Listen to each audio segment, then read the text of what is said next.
twongeye kubasuhuza inshuti zacu bashiki bacu mukomeje kudukurikira, twizere ko mumeze neza n'imbaraga nyinshi, nizere ko mufite courage aho muri hose, kandi Nyagasani akomeze kubaha ibyiza mu mwifuzaho.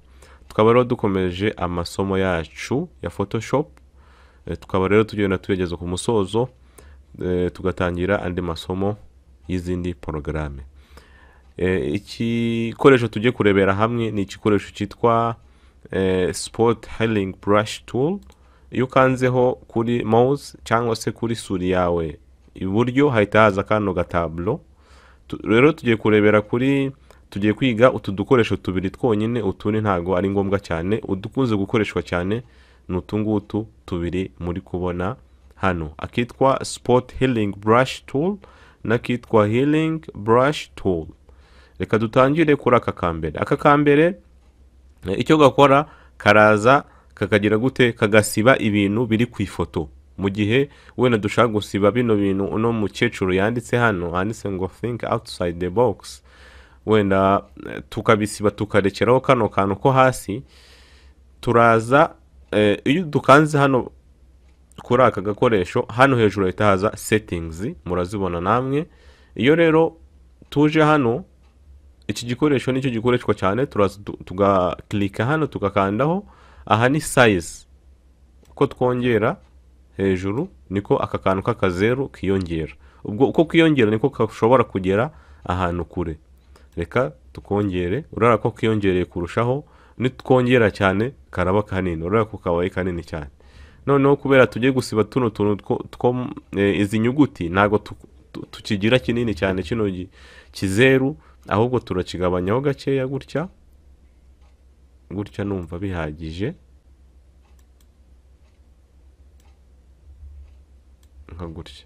Noneho hano hardness ni uburyo isiba. Iyo ugize hardness 100% nibwo isiba neza, ariko iyo ugize hardness wenda 12 isiba hagasigara ibintu bisa nabi by'umweru n'iki, ariko biterwa nyine naho ushaka gusiba. Reka dutangirire kuri hardness cyangwa se kuba hardness gukomera cyane niko twabyita mu kinyarwanda. Tubishyire 100%, noneho size tuyishyire kuri pixels 1036. Si ngombwa ko ishyira kuri 1036, ushobora gushyira ku 1500, 1700 bitewe n'icyo ushaka gusiba. Reka dushyire wenda ku 1000 twebwe. Okay, dukande okay. Urara ko akazeru kaje gutyo. Noneho kugira ngo dusibe bino bintu biri kuri no foto, aya magambo yanditseho, reka tubanze tuzuminge. Kuzuminga ndakeka twarabyize, wenda batabyibuka bari mu masomo yabanje. Ukanda kuri control na alt, ubundi ukazamura kuri suri yawe, cyangwa se ukaza hano kuri view ugakanda zoom in. You can zoom in, urara ko ifoto iza imbere. You kanze kuri view zoom out, ya foto nanone isa nk'isubira inyuma. You kanze kuri view ugakanda kuri fit on screen, ifoto iza ikwiye muri screen nyine nkuko ingana. Bityo rero reka dukande view zoom in kugira ngo izi imbere gato, nanone view zoom in ikaza hano imbere. Kugira ngo rero tugire gute ibi bintu tubisibe, twamaze gukanda hano, turaza tugire gute dushyire aho dushaka gusiba. Iyo ukanze ukanda kuri suri yawe ukagumishaho, ukamanura gutya, ukamanura gutya, ukamanura gutya, noneho ugahita urekura.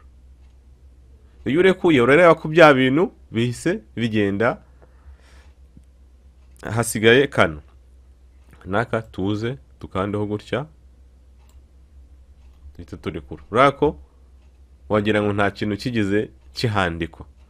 Mbese ni ibintu bimeze nk'iki se, nka maji cyangwa se magic muri make. Kubera hano rero ari hatoya kandi iki kizera ari kinini, nta kuntu twakwinjiramo. Bityo rero biradusaba ko aka kazeru tukagabanya kakaba gatoya kugira ngo tubone ukuntu twinjiramo hano. Twakagabanyije.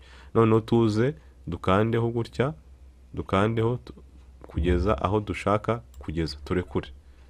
Urareba iyo urekuyeho bya bintu byari byanditse bihita bigira gute, bihita bigenda. urabona ko hasigaye akandi gatoya uno mubyeyi ari kwandika. Reka tuzuminge nanone tuze tukagere gato kano kazeru kugira ngo dukore ibintu bisukuye. Dukande gutya, dukandeho gutya, dukandeho gutya, aka kazeru tukagabanya cyane kugira ngo kinjiremo hariya, dukande mu gutya.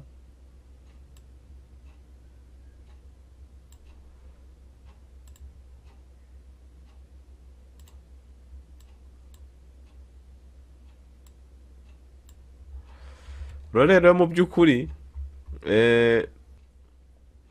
urareba rero ino foto uburyo imeze, wagira ngo nta kintu rwose cyari cyanditseho, kandi hari huzuyeho ibintu byanditse hariya hejuru.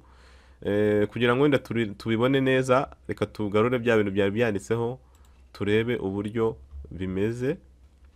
Agakoresho rero ka kabiri tugiye kwigira hamwe naka kitwa healing brush tool. Akaba ari agakoresho nako kenda gukora nka ka kandi ko hejuru ka spot healing brush tool twabonye, ariko ko aka gakoresho ka kabiri uhitamo ahantu mu ifoto hasa neza, hatagize ikintu cyanditseho cyangwa se hadasa nabi, ukaza ukahapfukisha hahandi hasa nabi. Wenda kugira ngo tubyumve, uraza ugakanda kuri alt kuri keyboard yawe, noneho ugaselectiona ahantu ushaka. Urara iyo selectione yahita haza akantu k'akazeru kameze nka kwa kundi muri filimi yo pistoli cyangwa se imbunda ishaka kurasa ahantu, haza akantu kameze nk'akazeru gafite uturongo tune. Urara aka ngaka nyine akandi kuzunguza hano. Iyo ukanze kuri alt ugakanda ahantu, uba umeze nk'uteruye igice cy'ifoto. Wenda reka twongeze kugira ngo bigaragare neza. Urareba iyo ukanze alt ugakanda ku ifoto runaka, urareba ko nsa nk'uteruye igice cy'ifoto. Urareba niza nkapfuka n'umugore, harahita haba nk'ikibambasi uno mugore agende burundu. Rero aka gakoresho ntabwo gakora nka kakandi kambere ko kaza gasiba ibiriho, nta handi wateruye ngo uze ufukishe kimwe mu bice by'ifoto. Ariko iki ngiki aka gakoresho kitwa healing brush tool, uraza ugahitamo ahantu hasa neza, noneho ukaza ukahapfukisha ahandi ushaka gusiba. Wenda reka tuze dusibe rero ko twahisemo ahantu hasa neza. Turaza dukande hano kuri no foto, dukande mu gutya, tugende dusiba mpaka habaye neza. Urara ko turi kugenda tugira gute dusiba. Naka ngaka kwase reka tugasibe dukoresheje brush healing tool. Urareba ko akazi kacu dusa nk'abakarangije. Urareba ko akazi kacu dusa nk'abakarangije. Uyu mumama nawe urareba ko nawe ari asa nkaho uri kwandika, ariko bya bintu yari kwandika byose twabisibye. Dushobora rero kwandika ibyo dushaka kugira ngo wenda duhindure ifoto. Wenda reka bose twandike ishuri turigire rinini. Wenda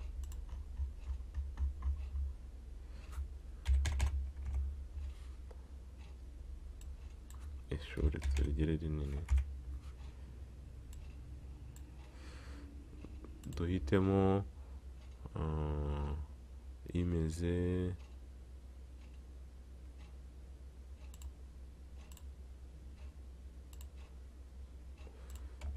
ishuri.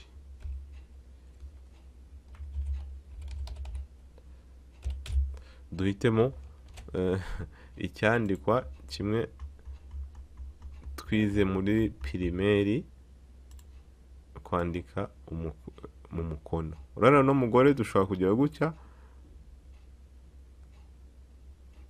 tukavuga ko wenda ariwe wabyanditse ibi ngibi.